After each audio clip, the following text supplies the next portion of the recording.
by way of returns, because percentages don't amount to anything, so it's a nominal thing, and the dean of course is all for it, and the thing moves very slowly. You see, she thought it would be already underway by the fall catalog or something like that, and it isn't. So that's where the matter stands, and the less I know about it and the less I have to do with it, the happier I am, because of the feeling that, anyway, so that's that. Now, the Czech pianist is and that's C-H-U. No, this is Radoslav, R-A-D-O-S-L-A. I mean the woman. Oh, the girl is Lucy, Mrs. Samuel Chu, C-H-U. Do I know her, or? No, I think she was long before your time. She's living in Bloomington. She was Lucy, K-O-K-A-O. She is Chinese, from Shanghai. She came to me as an undergraduate, I think, and then stayed on through a master's. She married a Chinese history professor, Yale graduate, PhD, who is teaching modern Chinese history at Ohio, University of Ohio in Columbus, where she lives. And she runs a very successful, monetary-wise, as well as, I must say, artistically, strangely enough, group piano outfit, in which she teaches 150 students, and so on. And I've heard, I'm sure, the best kids of the group, but it was darn good, Really? Really amazing. I didn't think it was possible, but it was very, very good. One of these hardest working Chinese, with every minute of the day scheduled. It's a lifestyle that I wouldn't be able to stand for 1 week, but they are fantastic and organized to an extent that is fabulous.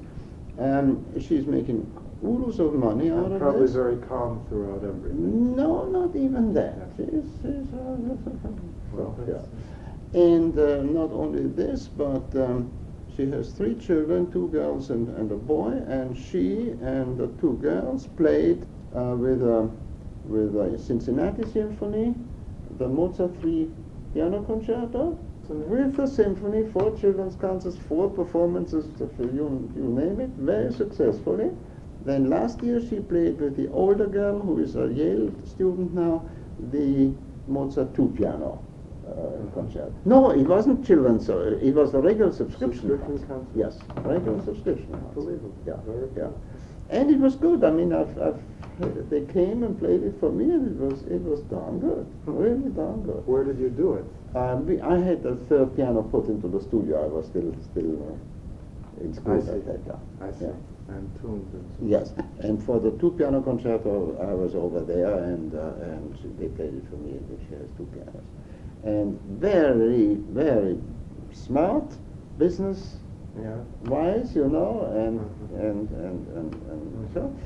Among other things, her mother-in-law wrote the book on Chinese cooking that was published by Life and Time in that series, you see, and does this professionally. They must have been very wealthy, because I saw a photograph of their, it's more than a house in Shanghai, it's a mansion, and the mother does that and makes, I think, mother-in-law makes lots of money on that. She herself also has helped out, and was now, a few weeks ago, on a part of the cruise of the Queen Elizabeth II, giving cooking demonstrations and preparing, I think, 1 meal or something. I don't Probably know. had her way For free. paid, yeah. Of course, yes, of course. He is now in Taiwan. He has been several times in Taiwan. He also has been an interpreter for one of the groups of scientists who went to mainland China. And so he wrote an article after this newly found friendship with mainland China, where he was all for it, though émigré and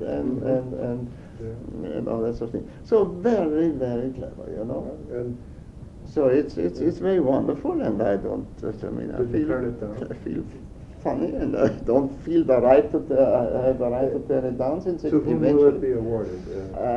I felt, since she asked me, I felt one should not make any stipulations, you see, because these very restrictive scholarships are a pain in the neck. Because how does one know what is going to happen in 10 years' time or in 20 years' time? It's going to be a piano scholarship. That much is the only restriction I felt should be put on it.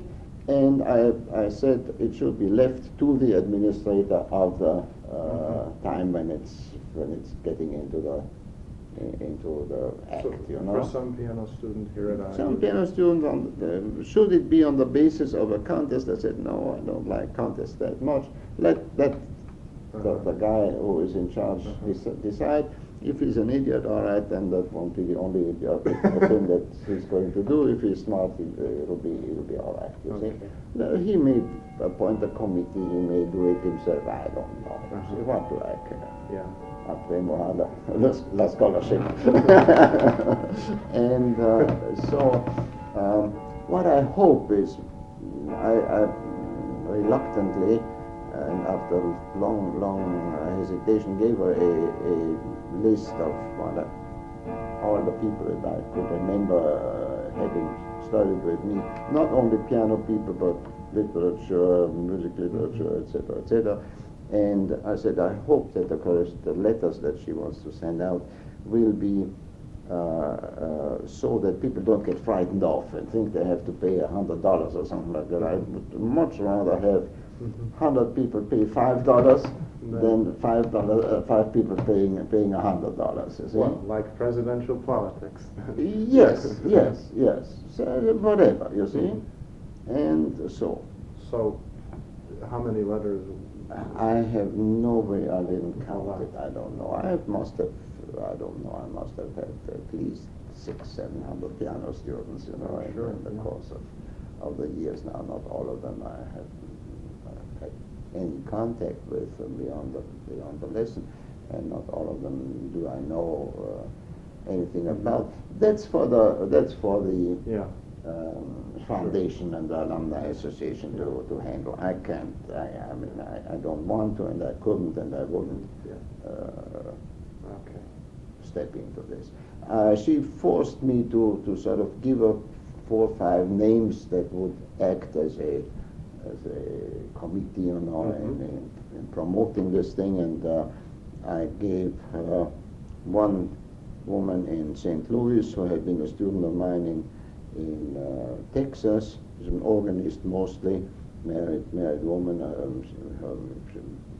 ardent Baptist, and since I taught at the Baptist college, I'm in. And then I gave her Karen Keltner, and I gave her Papa Cheek, and I gave her Paul Kling, and I gave her Karen Taylor. And I think I made a mistake because Karen doesn't, you know. Never heard of it. Doesn't want to. But anyway, and so that's what I understand. And Charles Webb called me yesterday and said, what goes on? Why hasn't this moved? She thought of coming here on May 20th and seeing as many of the so-called committee as possible, and I told her this is the worst time that she could pick because nobody's around. But and as it now turns out, her husband is not going to be back from Taiwan yet. But Charles said, it's on. That's all. Good. Well, wonderful. Well, anyway, I feel. You should. On the one hand, flattered, on the other hand, terribly uncomfortable and embarrassed about it, you know. Yeah, I can, you know, it's like being at your own funeral, you know, and saying no flower, please. So, how about this Radoslav? Yeah, no, Radoslav Kvapil. I have... how do you spell Kvapil? Kvapil. He is an about 35-year-old pianist whom I've not heard in the flesh. I've only met him in Prague when we were there. He's a friend of somebody whom I know, and very simpatico, very, very nice. And he has recorded the entire piano work of Dvorak and of Janacek, and I have the Dvorak records downstairs. And they're excellent. And he is dying to get out of the country as much as possible, but goes about it slowly because he can't afford not to. And he has now played in England, in Ireland, in Canada with very good success, excellent reviews, and is scheduled to come to the States for a tour, and he's trying to just get a few engagements if possible, for in November of 1980. And his English is remarkably good. I can show you the letter that he wrote. So remarkably good, and he spoke English, of course, because Czech is not existent. So he offers two types. He offers recitals, straight recitals of Czech music from Benda on up, or lectures, lecture demonstrations. In English? In English, yes. And I think he's understandable, his accent? I would say so, yes. Yeah, I would say so. I think he would come for anything, from $200 up and down, because he pays for his ticket and expenses, and makes him a great man there. First rate. He should play in Cleveland, I think. Yes, Czech. I gave him